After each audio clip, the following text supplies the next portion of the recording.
Rok 2024 bol pre mňa jeden z najlepších rokov, či už v osobnom živote, alebo v tom YouTubeovom. Od operácie kolena, cez sťahovanie sa z Bratislavy, až po video s Fifkom, tento rok bol fakt neskutočný. Poďme si ho zhrnúť. Operácia kolena.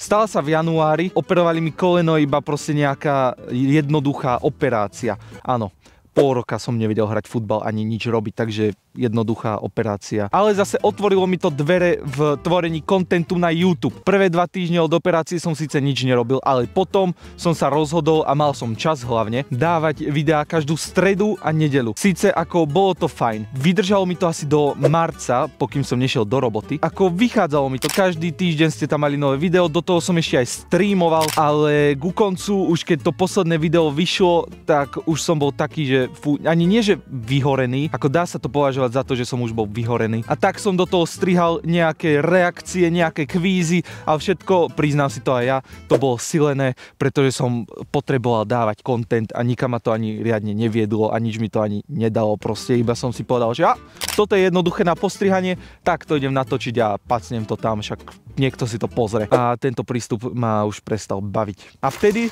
bum, na Instagrame mi random vyskočila pracovná ponuka robiť youtubera do českej firmy Luxusní elektronika. Presne si pamätám, že ja som životopis posielal, keď som bol na linke vo Volkswagene v strede roboty. To akože to je osud. Išiel som na pohovor, na ktorý som išiel s Diou, požičaným autom, sme si požičali auto v Bratislave a šoféroval som, to bola prvá dlhá cesta, ktorú som v živote odšoféroval a bola sem do Zlína, do Luxusnej elektroniky. Pohovor dopadol dobre, pretože už cestou z pohovoru mi šéf volal, že ma berú a že idem robiť do Zlína. A to je ďalšia neskutočná etapa. V priebehu mesiaca sme sa museli v Bratislave zbaliť, vymaľovať byt, pretože bol odporný. Strašne sme ho za tie 2 roky zašpinili. A presťahovať sa do Zlína. A čo sme potrebovali, keď už chceme žiť v Zlíne?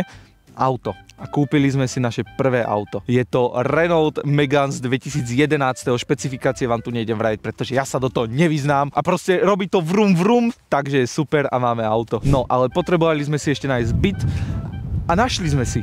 Našli sme si byt vo vile, ktorá bola rozdelená, alebo teda jej izby boli porozdeľované na osobitné byty. Boli jednoizbové, garzónka, 2+1 a my sme mali ten 2+1. Bol to podkrovný byt a keďže bolo leto, tam sme nevedeli žiť. Fuj, ja som nevedel zaspať, to proste otras. A najhoršia vec, čo bolo, že nám do toho bytu zatekalo. A teraz chcem od vás, aby ste do komentáru napísali, že či je obytný byt, do ktorého zateká. Proste iba niečo chcem vedieť. Ale pomedzi to som si povedal, že po pol roku od operácie kolena už by som si mohli skúsiť zakopať na ihrisko. Tak som zobral loptu, zobral som kopačky a s Diankou sme išli do Tečovíc na ich tréningové ihrisko, kde som si trošku pokopal, otestoval som si kolienko a ako nebolo to najlepšie, ale už mi ten futbal chýbal. Toho pol roka ja som nemohol behať, ja som nevedel nič kopať do lopty, to ani nehrozilo. A tak keď už som vedel, že už sa mi celkom dá hrať futbal, tak som napísal na Messenger týmu Tečovic,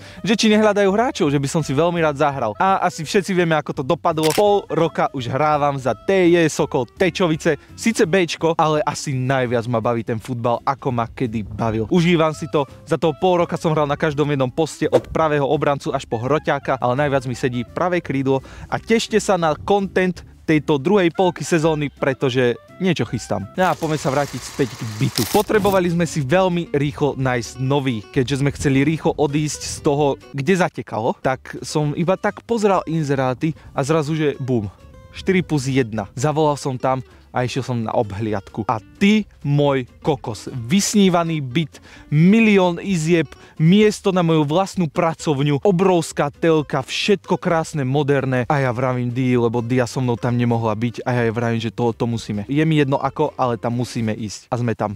Doteraz sme v jednom z najkrajších bytov, aký som kedy videl a mám tam vlastné miesto na pracovanie, vlastné miesto na streamovanie bez toho, aby som vyrušoval Diu. Takže viete si predstaviť, aké to je ísť z jednoizbového bytu, kde keď som streamoval, tak som musel šepkať, keď Dia išla spať, pretože bola rovno vedľa mňa. A teraz som o 4 steny oddelený od nej, keď chce ísť spať. Takže, ale do toho som dokázal zorganizovať EAFC turnaj menom Štrk Cup, ktorý dopadol lepšie, ako som očakával. Boli sme tam traja, ja, Denvy a Ivy a zorganizovali sme to celkom solidne, by som povedal. A nebojte sa, aj tento rok sa Štrk Cup v lete vráti. Ale vrátime sa späť k mojej YouTube kariére, ktorá stagnovala strašne. Pri tom sťahovaní sa z bytu do bytu som jediné, čo točil, boli reakcie na EA FC 25 trailery. A ako je to easy content, je to veľmi jednoduché, proste pozerám video, niečo k nemu poviem,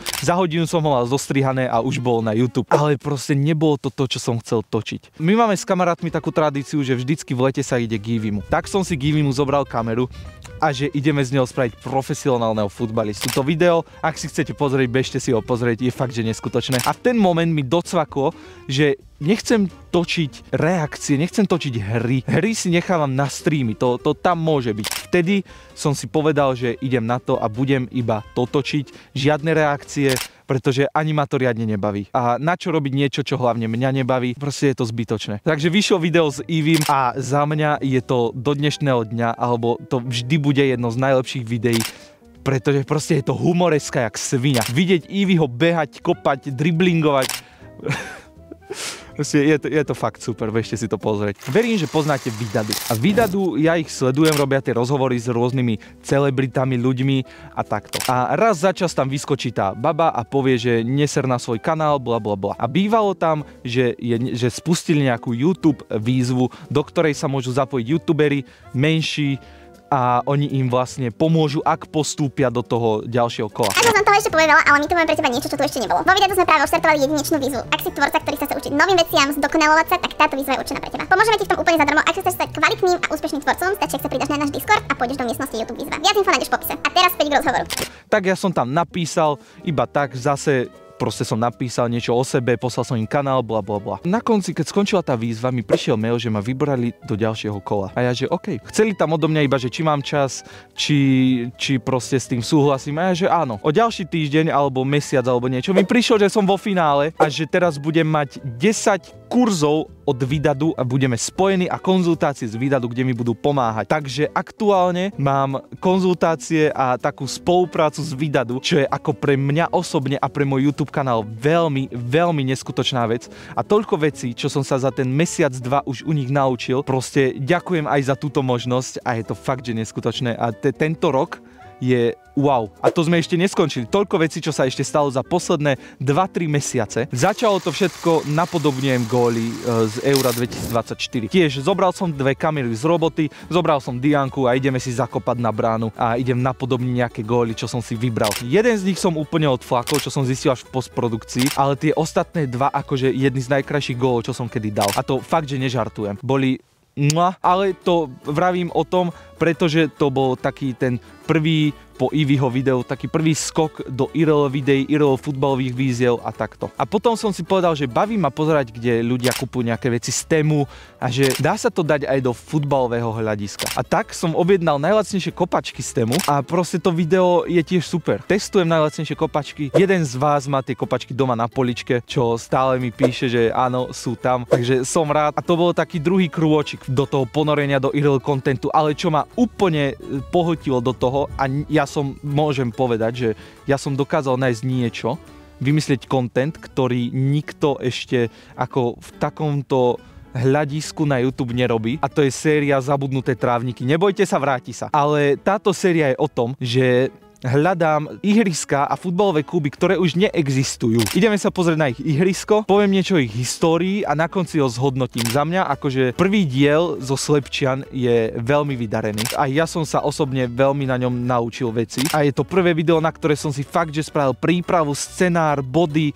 Asi 2 týždne som študoval ich históriu. Dokázal som sa skontaktovať so starostom obce, dohodnúť si nejaké veci. Takže to video z môjho produkčného hľadiska je zatiaľ asi najlepšie a najviac mi dalo. A potom som sa inšpiroval zo zahraničia a povedal som si, že bolo by super spraviť sériu, ktorá tiež akože nevidel som ju na YouTube, ešte na CZSK YouTube, že hľadám najlepšieho futbalistu na československom YouTube. Napísal som asi 4, odpísal mi Smajlo a dohodli sme sa, že ideme točiť do Dúbravky. A tak vzniklo video, kde mám Smajla. Ja, čo 5 rokov, 6 dozadu som na intráku v prvom ročníku sedel a kúkal na to, ako si Smajlo, Falen a Fivko kopú na bránu, tak teraz mám ja s tým istým Smajlom Smilom na svojom kanáli video. Nedá sa opísať, aké pocity som mal, keď mi proste odpísal a dohodli sme sa, stretli sme sa, pokecali sme. Proste to je pre mňa splnený sen. A ďalší sen, ktorý sa mi splnil, bolo natočenie, alebo teda skorej postrihanie adventného kalendára, ktorý som síce točil minulý rok, ale postrihal som ho teraz. A boli to 3 týždne utrpenia. Taký vyhoretý strihovo, aký som bol po tom adventnom kalendári, proste nie, na tento rok adventný kalendár vymyslím niečo iné, určite nie herné, ale tak tieto videá som mal natočené z minulého roku, takže som si povedal, tam mi sedeli na disku rok, takže ich postrihám a hodím vám to tam. Takže na kanáli mám aktuálne 24 za sebou futbalových hier. 23, pardon. Pretože to 24. video je tiež obrovský milník a po Smilovi prijal moje pozvanie do série Fifko. Ako s Fifkom som v kontakte už nejaký rok a pol. Vyhral som u ňoho súťaž, kde sme proste išli hrať Gran Turismo do kina a potom sme videli film Gran Turismo a odvtedy proste som mu nejako písal, pozýval som ho na pár streamov, ale vždycky bol zaneprázdnený. A teraz, keďže je v Brne, čo je 1,5 hodiny, 2 hodinky od Zlína. Už predtým som s ním bol dohodnutý, že toto video natočíme, ale teraz som sa k tomu dokopal, teda aj on sa k tomu dokopal a po Smilovi ja mám na svojom kanáli video s Fifkom, ktoré za ten mesiac, pol mesiaca je najsledovanejšie video na mojom celom kanáli, za čo vám ďakujem a ďakujem Fifkovi, ďakujem Smilovi, ďakujem všetkým, ktorí tento rok pri mne stáli. A za mňa, akože toho 24. bolo zakončenie roka neskutočné. Neuveriteľné, ja môžem byť iba vďačný. A to uzatvorilo môj rok 2024, ale nekončíme ešte s týmto videom, pretože si povieme nejaké štatistiky, pretože aj v minulých videách som to vždy vravel, takže poďme sa na to vrhnúť. Za tento rok mi pribudlo 1745 ľudí a dosiahli sme 3000 odoberateľov. Wow. Plus do toho sme nabrali 544 100 zhliadnutí, čo je ty kokos, že je 500 000 a viac. A to je ešte taká zaujímavá štatistika, čo som si našiel. Doba pozerania mojich videí je 9007 hodín, čo je cca 375 dní. To je skoro rok zabitého času pozerania mojimi videami. Minulý rok som spomenul vo videu aj najsledovanejšie videá roku a prvé dva, ak niekto uhádne, tak ste dobrí, máte logické zmýšľanie. Prvé najsledovanejšie video tohto roku bolo video s Fifkom, ktoré vyšlo týždeň pred koncom roka a je to najsledovanejšie video toho roka. Za 7 dní. Druhé je video so Smilom, samozrejme. Tretie, čo ma prekvapilo, je Dia versus Draft odveta, ktoré vyšlo na Vianoce minulého roku 2023 a je to tretie najsledovanejšie video na mojom kanáli v roku 2024. Štvrtým sú samozrejme najlacnejšie kopačky z Temu a piatým je reakcia na prvý IEFC 25 trailer, pretože som tam drbol názov, taký clickbaitový, že koniec a miniatúru tiež, ako nebudeme si klamať, to bolo čisto views farming. No a keďže už sú 2 týždne roku 2025 preč a ja iba teraz vydávam toto video, tak aj tak vám chcem povedať, čo ma čaká v roku 2025. Určite so sériami, ktoré som začal minulý rok, nekončíme. Najlepší futbalista na CZSK YouTube bude, zabudnuté trávniky budú, lacné veci z Tému budú a do toho ešte mám milión nápadov na neskutočné videá a proste máte sa na čo tešiť. Jedno z tých videí napríklad bude vlog z Londýna, kde pôjdeme na Sidemen Charity match, ja, Ivy, Denvy, Dia a môj brat, takže to bude taký vlog, že koniec. Taktiež tento rok, a to pre niektorých môže byť úplne zbytočná informácia, ale pre mňa je to neskutočné, uvidím svoju najobľúbenejšiu kapelu, ktorú počúvam 8 rokov alebo koľko, mám ich vytetovaných na ruke, moje prvé tetovanie sú oni a v apríli idem do O2 arény na 21 Pilots, to bude jeden z píkov môjho života. A taký môj cieľ všeobecný, čo ste si aj mohli všimnúť, zmenil som banner na svojom YouTube a do konca tohto roka by som chcel dať 10 000 odoberateľov. Nebude to jednoduché, ale teším sa na ten content, ktorý vyprodukujem a teším sa na live streamy, kde sa viem spojiť s vami. A ešte som zabudol dve veľmi dôležité veci, ktoré sa tento rok stali a to je prvá vec. Stal som sa čiastočným partnerom, čo znamená, že máme členstva. A druhá vec, pred koncom roka bol môj kanál plne speňažený a som YouTube partner. Čo ako keď takto poviem, tak trošku začínam byť emočne na tom vríti, pretože